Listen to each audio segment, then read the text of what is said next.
So as I'm opening the door that day and walk in, I literally screamed and I'm like, oh my gosh, I thought someone was attacking me.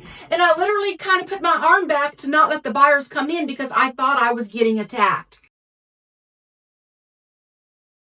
So I was showing some buyers houses one day, and a few days later, I get a call from the owner who said, Cindy, did you put the key back in the lockbox? Because you're the only one I gave the code to, and the key's not in the lockbox. And I got to thinking back to the day that I showed this particular house. And I called the seller and I said, Mr. Seller, I am so sorry that I did have the key in my pocket. So I said, but let me tell you what happened and why I think the key did not make it back into the lockbox. So as I'm opening the door that day and walk in, I literally screamed and I'm like, oh my gosh, I thought someone was attacking me. And I literally kind of put my arm back to not let the buyers come in because I thought I was getting attacked.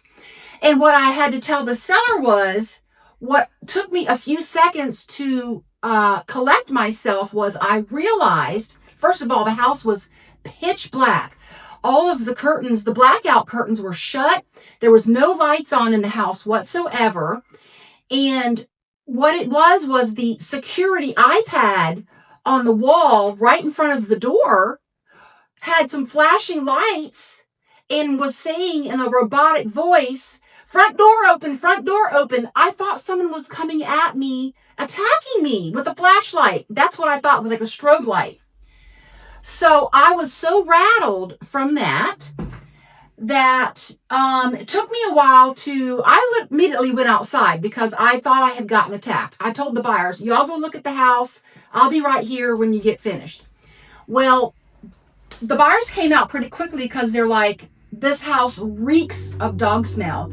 We're not interested. We're going to leave. Well, I was so rattled talking to the buyers as they came out. We kind of like walked to the cars together.